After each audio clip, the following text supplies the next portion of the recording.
আসসালামু আলাইকুম প্রিয় দর্শক, অন্য মঞ্চের আলাপ চাইতায় আপনাদের সকলকে আমন্ত্রণ জানাচ্ছি। এই প্রথম আমি কোথা দিয়ে শুরু করব সেটা নিয়ে বেশ চিন্তিত এই কারণে যে এমন কিছু কিছু ঘটনা ঘটছে যেগুলো মানে বোঝার বাইরে। আমি যেখান থেকে শুরু একটা করছি, গতকাল রাতে সেভেন সিস্টার থেকে আমাদের যে রানওয়ে তৈরি করা হয়েছিল সেখানে 3টে C-17 গ্লোব মাস্টার ছিল, যেগুলো বিভিন্ন ট্যাঙ্ক, গাড়ি, সৈন্য এবং অন্যান্য জিনিস নিয়ে যাতায়াত করে। সেই 3টেকে সরিয়ে নেওয়া হয়েছে। কাল গভীর রাতে গোপনে হিন্ডন এয়ারবেসে ফিরিয়ে নেওয়া হয়েছে, অর্থাৎ জায়গাটা পুরো খালি করে দেওয়া হয়েছে। একই সঙ্গে চূড়ান্ত তৎপরতায় কাল রাতে ওখানে যে বিল্ডিং গুলো ছিল সেখানে 2টো বিল্ডিংকে একেবারে খালি করে দেওয়া হয়েছে, বিলকুল খালি।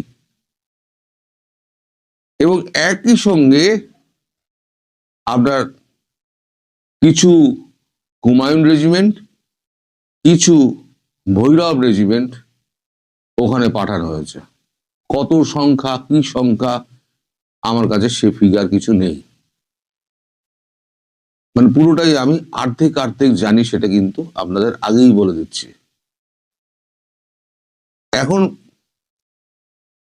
হঠাৎ করে এই পরিবর্তনটা খুব দৃষ্টিকটু লাগছে। কি এমন হলো যে C-17 3টে বিমানকে ওখান থেকে ফিরিয়ে আনা হলো, গ্লোব মাস্টারকে হিন্ডন এয়ারবেসে ঢুকিয়ে দেওয়া হলো। এবং আগে ওখানে গোর্খা ছিল, সেখানে কুমায়ুনকে পাঠানো হলো এবং ভৈরবকে পাঠানো হলো, মারাত্মক সমস্ত কমান্ডো গোষ্ঠী। এখন চূড়া গোপ্তা কিছু কথা শোনা যাচ্ছে। সন্দেহটা এই কারণে উঠছে যে কোনো কেউ জিজ্ঞেস করলে কেউ কোনো উত্তর দিচ্ছেন না, কেউ না বলছেন না, কিন্তু আবার কেউ হ্যাঁও বলছেন না। মহা মুশকিল। যদি অস্বীকার করে তাহলে বলবো অস্বীকার করেছে, কিন্তু অস্বীকার তো করছে না, চুপ করে রয়েছে। এ ব্যাপারে কোনো মন্তব্য করব না। সে আপনার বিদেশ মন্ত্রক হোক, আপনার স্বরাষ্ট্র মন্ত্রক হোক, আপনার প্রতিরক্ষা মন্ত্রক হোক, বা MI মিলিটারি ইন্টেলিজেন্স যাকে বলে সেখানে হোক, আমি কালকে সকাল থেকে আমি বিভিন্ন জায়গায় পাত্তা লাগিয়েছি। আমি এখন ভিডিওটা করতে বসেছি, এখন বাজে 4টে। এই 3:30 পর্যন্ত আমি চেষ্টা করেও কিছু জোগাড় করতে পারিনি। তবে ধুয়ে 4 মেলানোর আমি একটা চেষ্টা করছি। আমি ভুল হতে পারি, আমি ঠিক হতে পারি। যদি ভুল প্রমাণিত হয় তাহলে পরে হবে, যদি ঠিক প্রমাণিত হয় তাহলে পরে তাও একটা হবে, কিছু ঠিক প্রমাণিত হলে বড় কিছু একটা হবে। গতকালকে যে আমি ভিডিওটা করেছিলাম, আমি 2 4 কেন মেলাচ্ছি? কালকে যে ভিডিওটা করেছিলাম খলিলুরের US সফর নিয়ে, সেখানে খলিলুরের সঙ্গে 7টি পয়েন্ট নিয়ে আলোচনা হয়েছিল। তার মধ্যে আপনার 5 নম্বর পয়েন্টে ছিল বাংলাদেশ এক অনিরাপদ শহর এবং দেশে পরিণত হয়েছে, সেখানে অবাধ, শান্তিপূর্ণ এবং ইনক্লুসিভ নির্বাচনের মানদণ্ডে উপনীত হতে পারছে না। 6 নম্বরে ছিল মত প্রকাশের স্বাধীনতা, সংখ্যালঘু নির্যাতন, মব ভায়োলেন্স, বিচার বিভাগের স্বাধীনতা শূন্যের কোঠায় নেমে এসছে, যা কোনো মতে ভারত এবং মার্কিন যুক্তরাষ্ট্র এটাকে মেনে নেবে না। ভারত এবং মার্কিন যুক্তরাষ্ট্র আর দর্শকের ভূমিকায় বসে থাকতে পারে না। কঠিনতম সময় আসছে, এটা কোনো মানে কি কথা আমি এখন বুঝতে পারছি না, এখানে কি লিখেছিলাম, জড়িয়ে গেছে আর কি, জটিলসটা জড়িয়ে গিয়েছে। তো এটা কোনো কথার কথা নয়। আর 7 নম্বর, ভারতকে কৌশলগত চাপে রাখার মানে এই না যে চীনকে সমৃদ্ধ করা। এতে ভারত এবং ইউনাইটেড স্টেটস এর পক্ষে, মানে ইন্দো প্যাসিফিকের পক্ষে আমাদের ক্ষতিকর। এই যে দর্শকের ভূমিকায় ভারত এবং ইউএস থাকবে না, এবং এটা এটা কঠিনতম সময় আসছে। এই কঠিনতম সময় বলতে কি, সেটা আমি কথার কথায় বলেছিলাম যে তাহলে কি ইউনুসকে আমেরিকায় তুলে নেবে। এখন এই যে কথাটা বলা হয়েছিল, তারপরে পরেই কোনো বার্তা এসছে কিনা ওখান থেকে আমি জানি না, কাল রাত থেকে সমস্ত খালি করা এবং সৈন্য মোতায়েন করা শুরু হয়ে গেছে। এই যে হঠাৎ করে এই চাঞ্চল্য, এটাই কিন্তু বিভিন্ন আমাদের সোশ্যাল মিডিয়া এবং বিভিন্ন সংবাদ মাধ্যমে, 2-4টে সংবাদ মাধ্যমে এটা নিয়ে খবরও হয়েছে যে হঠাৎ এই তৎপরতা কেন, এটা নিয়ে খবর করা হয়েছে। তো এখন যা পরিস্থিতি দাঁড়াচ্ছে, তাতে কিন্তু ব্যাপারটা অত্যন্ত সন্দেহজনক। এই যে হিন্ডান এয়ারবেসে ফিরিয়ে নিয়ে যাওয়া এবং এয়ারপোর্টকে খালি করে দেওয়া, দুটো বিল্ডিংকে খালি করে দেওয়া, হঠাৎ করে এইভাবে খালি করবে কেন? তাছাড়া যেটা করা হয়েছে সেটা হচ্ছে স্যাটেলাইট থেকে ঢাকা শহরের অলি গলির বিভিন্ন ম্যাপ সহ সমস্ত কিন্তু ডাউনলোড করা হয়েছে। পুরো ঢাকা শহরকে ঘিরে যত অলিগলি আছে সেই ম্যাপটা ডাউনলোড করা হয়েছে। ডাউনলোড করে এখন সেখানে মানে লাইন আপ করা হচ্ছে যে কিভাবে কিভাবে কিছু এই ধরনের কিছু কিছু একটা হবে, যা আমার কাছে খবর নেই। যেটা নেই সেটা আমি আগেই বলে দিই, এটা আমার কাছে খবর নেই, কিন্তু কোনো একটা খিচুড়ি পাকাচ্ছে। হয়তো 2-1 দিনের মধ্যে আমরা হয়তো বুঝতে পারবো যে ঘটনা কোন দিকে যাচ্ছে। তবে এই যে এয়ারপোর্ট খালি করে দেওয়া, 7 সিস্টারের এয়ারবেসটাকে খালি করে দেওয়া, এটা কিন্তু খুব ইঙ্গিতবহ। তাহলে কি ওখানে আবার ইউএস গ্লোবমাস্টার নামবে বা C-130 নামবে, বিভিন্ন যন্ত্রাদি দিয়ে, বিভিন্ন সৈন্য নিয়ে ওখানে আসবে? না হলে পরে 3-3টে গ্লোবমাস্টারকে সরিয়ে দেওয়া হলো কেন? আসলে জায়গা খালি হচ্ছে, ওখানে জায়গা কম, জায়গা খালি করা হচ্ছে। জায়গা খালি করে ওইখানে পুরো ফাঁকা করে দেওয়া হয়েছে। সম্ভবত আমার যা মনে হচ্ছে যে এটা হয়তো কোনো অপারেশনের জন্য তৈরি হচ্ছে, সেটা ভারতই করুক, ইউএস করুক, যেই করুক। হয়তো, আমি এটা বলছি হয়তো, এটা আমার মনে হচ্ছে। এখন কতটা সত্য প্রমাণ হবে, কতটা মিথ্যা প্রমাণ হবে, সেটা তো সময় বলে দেবে, কিন্তু এটা কিন্তু হচ্ছে। আর দেখুন, ইউএস যদি করে, এটা যেই করুক না কেন, মালিকের দেশ তো করবে, তাহলে ক্রেডিটটা কে নেবে? ক্রেডিটটা নেবে কিন্তু মালিক। মালিক বলবে আমি ওখানে শান্ত করেছি, ভেনেজুয়েলা শান্ত করেছি, আমি এবার বাংলাদেশকে শান্ত করে দিলাম। যেই করুন না কেন, উনি সবসময় ক্রেডিট দেওয়ার জন্য বসে আছেন। তা মালিক ক্রেডিটটা দেখবেন মালিক নিয়ে নেবে, যেই করুন না কেন। করছে তো তার দেশ, তিনি দেশের প্রেসিডেন্ট, তিনি যদি বলেন তাহলে পরে কারোর কিছু বলার নেই, ক্রেডিটটা তিনি খাবেন। হয়তো এরকম একটা কিছু আমার মনের মধ্যে ঘুরছে, যেটা সেটা হলেও হতে পারে। এখন আমি বলতে পারবো না যে এটা কতটা ঠিক কতটা ভুল।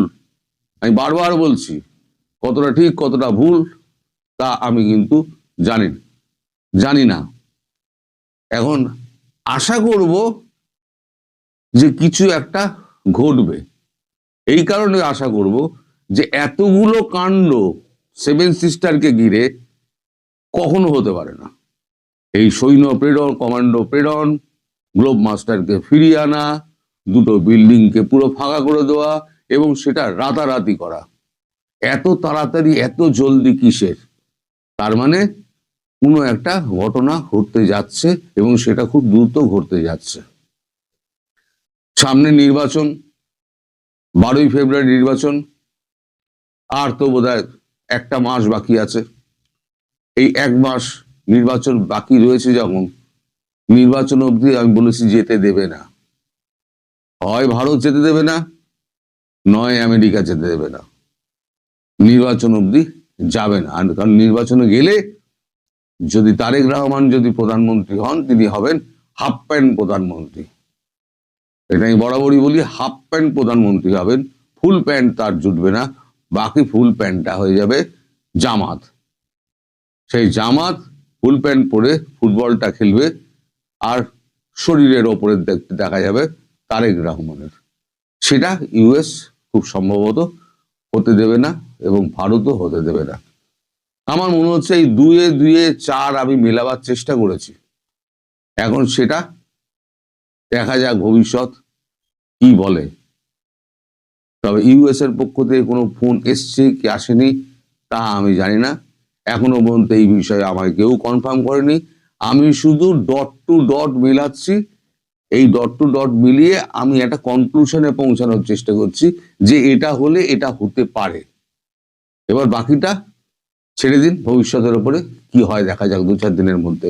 যুক্তরাষ্ট্র 66 সংস্থা থেকে সরে যাওয়ায় বাংলাদেশে কি ভয়ঙ্কর প্রভাব পড়বে? আপনারা জানেন যে অতি সম্প্রতি মার্কিন প্রেসিডেন্ট ডোনাল্ড ট্রাম্প 66 আন্তর্জাতিক সংস্থা থেকে নিজেকে সরিয়ে নেওয়ার ঘোষণা দিয়েছেন, এবং এই ঘোষণা দেবার ফলে পৃথিবীব্যাপী একটি খুব বড় ধরনের বিরূপ প্রভাব পড়বার সম্ভাবনা আছে। মার্কিন যুক্তরাষ্ট্র সরে গেল মানে সবচেয়ে বড় কথা, মার্কিন যুক্তরাষ্ট্র পৃথিবীর বহু কিছুর ফান্ডদাতা, অর্থ যোগানদাতা। সেই জায়গা থেকে মার্কিন যুক্তরাষ্ট্র সরে যাওয়া মানে বিরাট ক্ষতির কারণ হয়ে যেতে পারে। যেমন ইউএসএআইডি থেকে যুক্তরাষ্ট্র সরে গিয়েছে। ডোনাল্ড ট্রাম্প ক্ষমতায় আসার সাথে সাথে কয়েক মাসের মধ্যে ইউএসএআইডি থেকে যুক্তরাষ্ট্র সরে গেছে। বাংলাদেশ কিন্তু সারা পৃথিবীর মতো ভালো ক্ষতিগ্রস্ত হয়েছে। ইউএসআইডির অনুদান নির্ভর অনেক এনজিওর সঙ্গে বাংলাদেশের শত শত মানুষ কাজে যুক্ত ছিলেন। বাংলাদেশের অর্থনীতিতে একটা যুক্ত হতো অর্থ, সেটি থেকে ক্ষতিগ্রস্ত হয়েছে। এখন নতুন করে আবার প্রশ্ন আসছে যে এই যে 66 সংস্থা থেকে নিজেকে যে প্রত্যাহার করে নিয়েছেন, এতে বাংলাদেশের কি প্রভাব পড়বে? যুক্তরাষ্ট্রের প্রেসিডেন্ট ডোনাল্ড ট্রাম্প জাতিসংঘের বেশ কিছু সংস্থা সহ মোট 66টি আন্তর্জাতিক সংস্থা থেকে তার দেশকে প্রত্যাহার করে ঘোষণা দেওয়ার পর বাংলাদেশের মতো দেশগুলোতে এর সম্ভাব্য প্রভাব নিয়ে এক ধরনের উদ্বেগ তৈরি হয়েছে। কারণ যেসব সংস্থা থেকে যুক্তরাষ্ট্র সরে যাওয়ার ঘোষণা দিয়েছে তার মধ্যে গুরুত্বপূর্ণ জলবায়ু চুক্তি ছাড়াও মানবাধিকার, গণতন্ত্র, লিঙ্গ সমতা ও নারীর ক্ষমতায়নে কাজ করে এমন বৈশ্বিক সহযোগিতা সংস্থাও রয়েছে। বুধবার একটি প্রেসিডেন্সিয়াল স্মারকের মাধ্যমে এসব সংস্থার নাম ঘোষণা করা হয়েছে।